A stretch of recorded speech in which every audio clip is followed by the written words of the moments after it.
Hey guys, welcome back to episode 15. Don't mind me, I just got back from a run, so I'm all sweaty, my face is red. I thought, you know what, let me squeeze in another episode today. Woo! I'm so excited.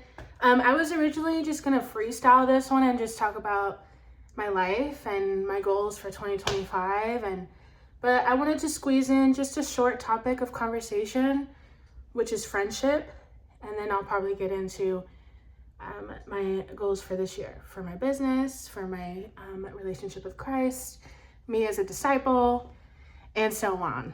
So let's get into friendship. What is friendship? The biblical meaning. Sorry if I'm looking down. I just got my new desk, so it's kind of lower, so I have to read from what I wrote, but just deal with it. I'm just kidding.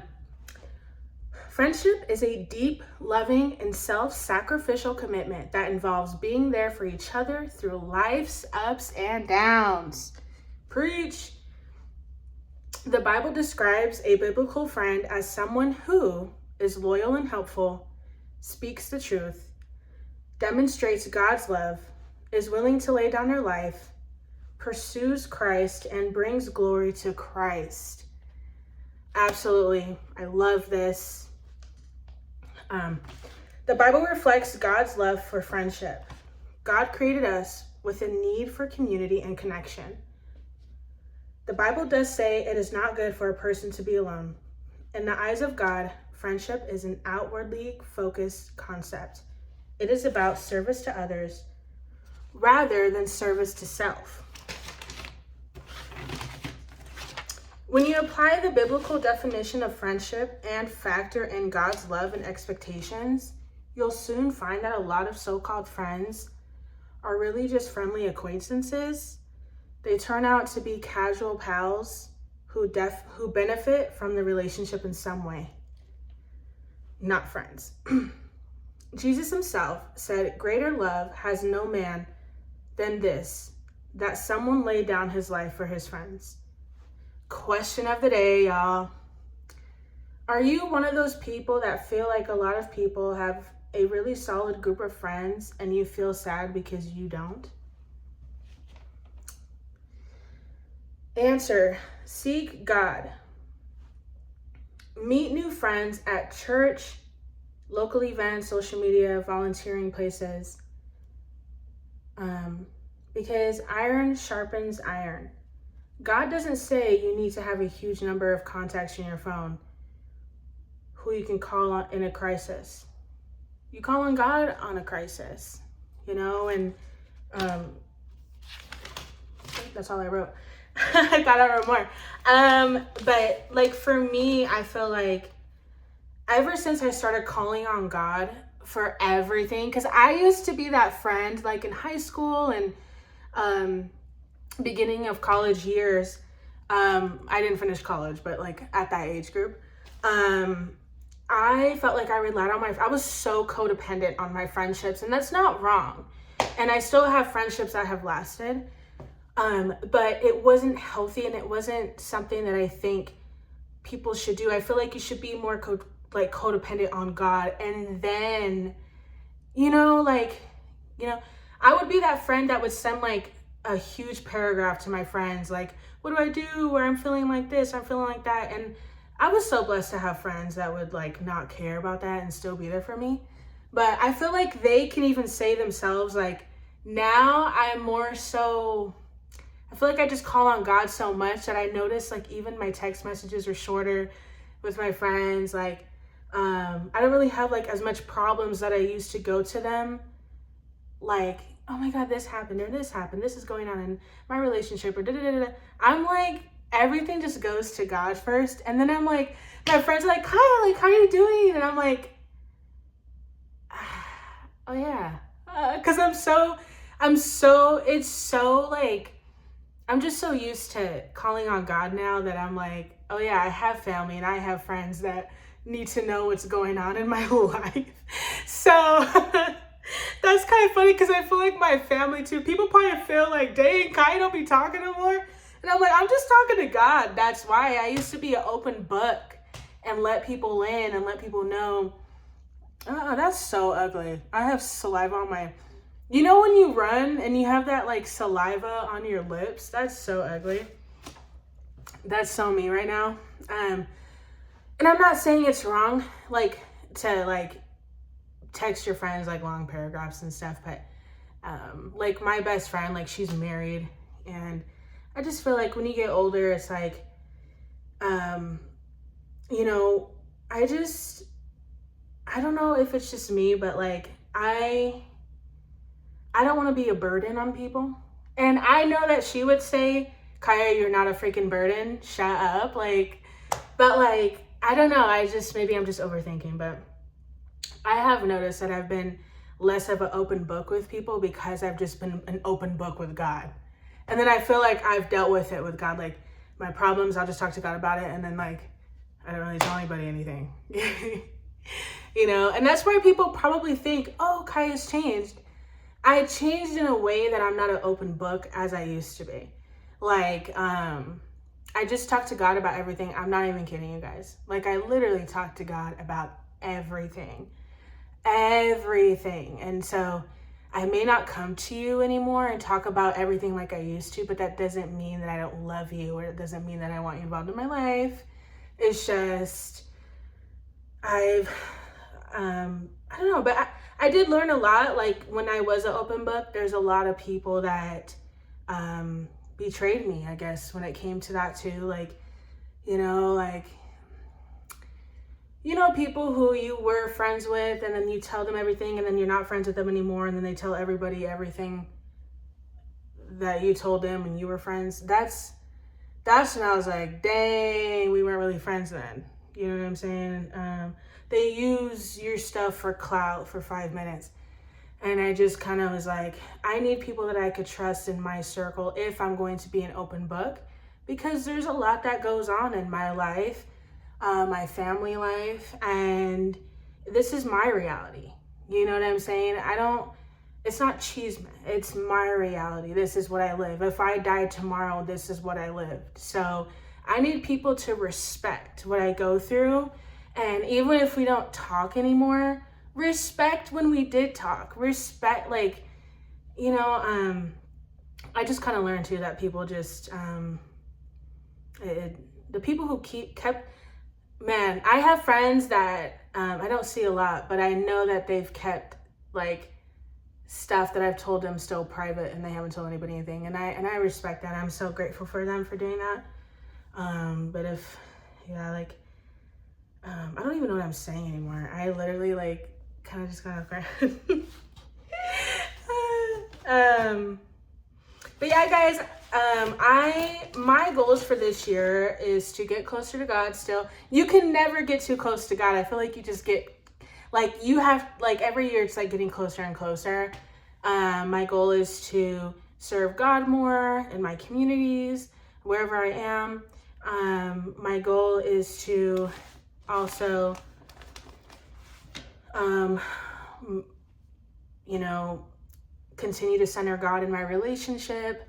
My goal is to, I have a business. So this year I was actually thinking about starting to do pop-ups, like pop-up places, and set up places where I could set up my business here in Salt Lake City.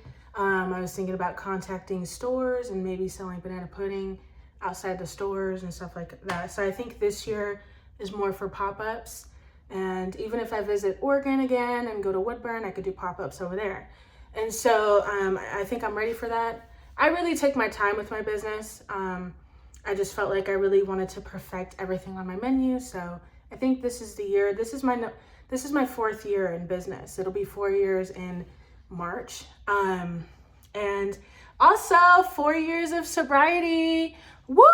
Oh my gosh, I miscounted. I thought last year was, no, I went sober the year that I started my business. So yeah, 4 years.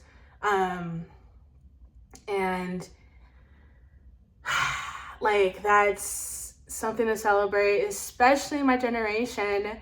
I have so many friends and people around me, not people around me, because I don't really hanging like that. I don't remember the last time I was in a bar, to be honest with you, or even a club.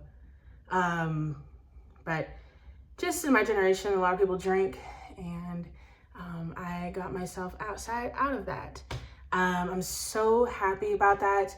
I didn't tell anybody. Well, I told some people, but I made a vow to God that I would never drink again.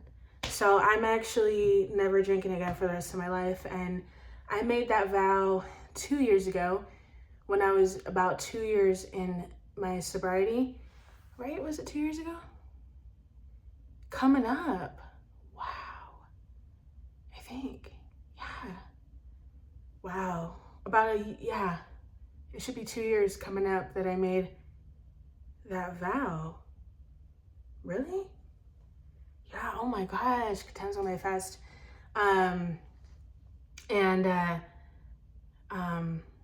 So yeah, I mean, I can't drink alcohol anymore, guys. I really want to give my life to Christ, and I'm not saying it's easy, and I'm not saying like you have to stop drinking to give your life to Christ. That is not. I just felt like I needed to make a sacrifice. I don't know. I felt called to it. And yeah, I'm not hating. Like, if you have a drink here and there, it's fine. Like, wine, that's cool. I'm not hating on anybody that drinks. Like, I'm really not. Like, I just felt called to it, you know? Yeah, I mean, being sober, it's amazing. I was not an alcoholic. I really wasn't. I was one of those people, though, when I did drink, I felt like I would get tipsy pretty quickly. It was fun the time that it was, especially with my friends. We have a lot of memories. But I'm new in Christ, so yes. Yes. So yeah, my goal is just to continue to get healthier. So yes, my physical health is very important to me this year. Today I ran 20 minutes straight and then walked 20 for my warm up. And I'm telling you guys, to run 20 minutes, I know you guys are probably like, oh, I could do 30, haha. You know, because I've been on the Stairmaster, so I forgot kind of running, like how it felt. So it was kind of like, ooh, running, like my breathing, I had to learn to control again, and my face gets so red. And but I did it today, and then I did. I've been trying to do my upper body, so my back and my arms. So again, please pray for me, you guys. I really am trying to really be physically healthy. You know, I'm not trying to get the number of my weight, like, and it's not about the number, it's just about how I feel. And you know, just to be physically healthy.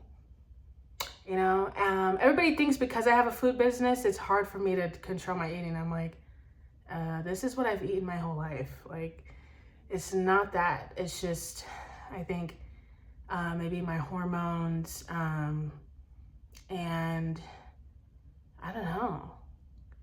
So I just need to incorporate exercising more. That's pretty much what it is. And just maybe eating at better times, just from the 12, eat from at noon till 8 p.m. every day. Yeah. Cause I don't even drink soda too. I drink soda water. I am telling you right now, I'm the number one drinker of soda water. No one can come at me or battle me in that. I drink soda water like I drink water. So yeah, I would recommend that for people who might be addicted to soda and carbonation. Get into sparkling water, soda water. And there's things that people do too. Sometimes people will get soda water and then they'll add a tiny bit of syrup to it. So if you want to try that too, that way you don't have all those chemicals when you do drink Coca-Cola and stuff like that. Try that. Yeah, but yeah, I'm gonna really try to like get it. You know, today was I worked out Monday, Wednesday, and today's Thursday. Because Tuesday, I did Tuesday takeout. And it's kind of hard to work out on Tuesday takeout because of my business and I sell food that day. I have to get up early and then Yeah, I was dealing with PMS that day too, so I'm done. PMS. Sometimes I'll work out Tuesdays in the afternoon if I have that time, but because I did cooking and all that, I only worked out three days this week. So Monday, Wednesday, and then today, and then tomorrow I'm gonna work out, and Saturday. My man and I, we try to get in walking a lot. I posted on my Snapchat a lot. There's amazing here in Utah, amazing walks and hikes and stuff like that. So, and now it's snowing, so it's like, you just gotta be careful where you go, but it's beautiful out. Yeah, so just, I love talking on the video. I'm a very private person though too, so I just try to be careful of things that I do say, and I want to share with people.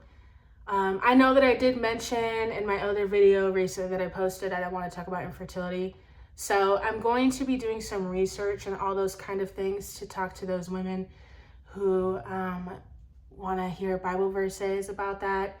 And if you're actually one of those women that are watching right now, one thing that I do want to say to you is pray to God just pray to God every day, and have your man pray with you. Pray over your womb.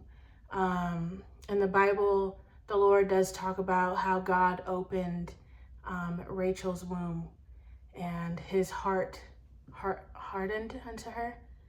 But I'll talk more about that in the next upcoming videos. Don't lose faith, guys. Seriously, like, I know it's probably hard. God has a test we just go through tests in life. Thank God every day. Having a period is a blessing.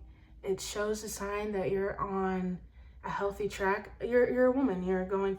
Having a period every month is like a healthy sign that your womanhood is doing great. Like, you're healthy as a woman. So don't be upset about that.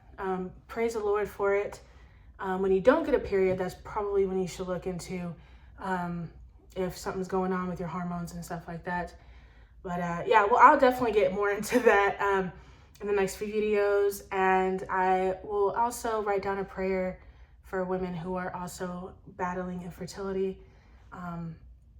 And we'll pray together, and I'll dedicate time to do research and Bible study, so I could give you guys just a wonderful video on that. So may God bless you guys. This is actually a longer video today. Woo! Made it to 18 minutes. All right, well, yes, I will get to that. I will do some research on infertility, and I should drop that video soon.